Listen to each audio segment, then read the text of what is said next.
গভীর নীল সমুদ্রের নীরবতা যখন হঠাৎ করে ভেঙে যায়, তখন কোটি কোটি প্রাণী পাগলের মতো ভেসে উঠে আসে নীল সমুদ্রের উপরে।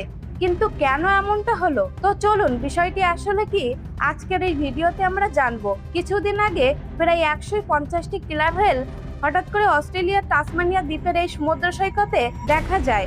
এদের মধ্যে কিছু হোয়েল মারা গিয়েছিল, আর কিছু হোয়েল এতটাই ভীতু হয়ে পড়েছিল যে ধাক্কা দিয়ে তাদের সমুদ্রে ফেরানো যায়নি।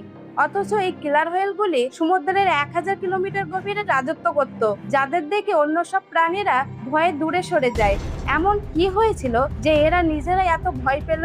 এর ঠিক পরপরই ভারতের উড়িষ্যা উপকূলে 7 লাখেরও বেশি কচ্ছপ ভিড় জমায়। আশ্চর্যের বিষয় হলো, এই কচ্ছপগুলো এমন এক প্রজাতির যারা সাধারণত মেক্সিকোর কাছে সমুদ্রের 150 কিলোমিটার গভীরে থাকে। তাহলে তারা প্রায় 9000 কিলোমিটার পথ অতিক্রম করে উড়িষ্যায় কেন এলো? এই রকম ভাবে কেরালার উপকূলে প্রায় হাজার হাজার মাছ উপরে উঠে আসে, সেখানেই তারা ছটফট করতে করতে মারা যায়, কিন্তু সমুদ্রে আর ফিরে যায়নি। আবার মেক্সিকো সৈকতে এমন এক অদ্ভুত প্রাণী ধরা পড়ে যা প্রায় 6 মিটার লম্বা। সেই মাছের শরীর দেখতে রাবারের মতো, আর তার চামড়া সুন্দর রঙে ঝকঝক করছিল। আসলে এটা কোনো সাধারণ মাছ নয়, গভীর সমুদ্রের বাসিন্দা। কিন্তু আজকাল বিশ্বের বিভিন্ন দেশের উপকূলে এই ধরনের গভীর সমুদ্রের মাছ মৃত অবস্থায় ভেসে উঠছে। প্রাচীন বিশ্বাসে বলা হয়, এদের এমন ভাবে উপরে আসা মানে বড় কোনো প্রাকৃতিক বিপর্যয় ঘনিয়ে আসছে। তাহলে কি এর পেছনে আছে সেই লিভিয়াথানের হাত? হ্যাঁ, সেই পৌরাণিক সমুদ্র দানব, যার সম্পর্কে বলা হয় সে বারমুডা ট্রায়াঙ্গেলের শতাধিক জাহাজ ডুবিয়েছিল আর হাজারো প্রাণ কেড়ে নিয়েছিল। যদি এই লিভিয়াথান এখন সত্যি জেগে ওঠে আর উপরে উঠে আসে, তাহলে তা ভয়ঙ্কর ধ্বংস ডেকে আনতে পারে। তাহলে কি মানব সভ্যতার জন্য এক ভয়াবহ বিপদ অপেক্ষা করছে?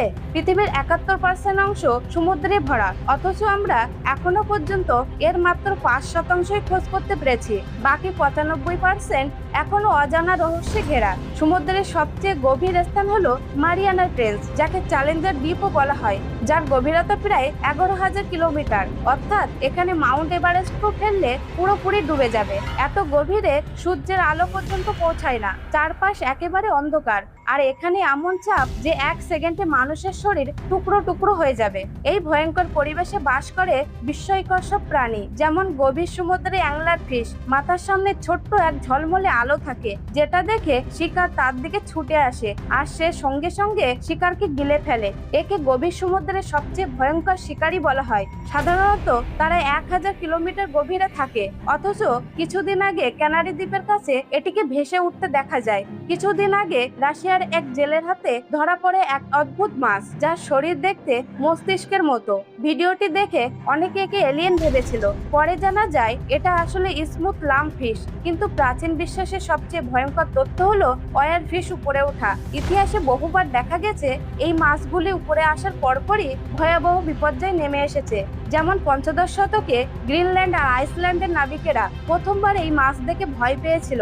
এরপর কয়েকদিনের মধ্যে সেখানে এক প্রচন্ড ঝড় এসে অসংখ্য জাহাজ ডুবিয়ে দেয়। 1855 সালে জাপানের জেলেরা রূপালী ঝকঝকে ওয়ারফিশ দেখেছিল।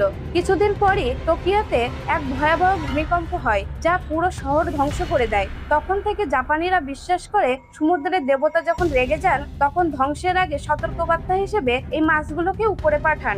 2011 সালের ফেব্রুয়ারিতে জাপানের বহু উপকূলে ডর্জন ডর্জন ওয়ারফিশ উঠে আসে, আর ঠিক তারপরই ঘটে ভয়ঙ্কর সুনামি, যা 20,000 মানুষের প্রাণ কেড়ে নেয়, লক্ষাধিক মানুষের ঘরছাড়া করে এবং কয়েকশো বিলিয়ন ডলারের ক্ষতি হয়। তাহলে এখন যেসব গভীর সমুদ্রে প্রাণীরা উপরে উঠে আসছে, তাহলে এটি কি কোনো সমস্ত বিশ্ব বিপর্যয় সংকেত? বিজ্ঞানীরা বলছেন এর জন্য দায়ী মানুষেরা নিজেই। কেননা গ্লোবাল ওয়ার্মিং এর কারণে সমুদ্রের উপরের জল গরম হচ্ছে, আর সেই গরম নিচে ছড়িয়ে পড়ছে। ফলে গভীর সমুদ্রে অক্সিজেন কমে যাচ্ছে, প্রাণীরা শ্বাস নিতে পারছে না, আর তাই তারা উপরে উঠে আসছে।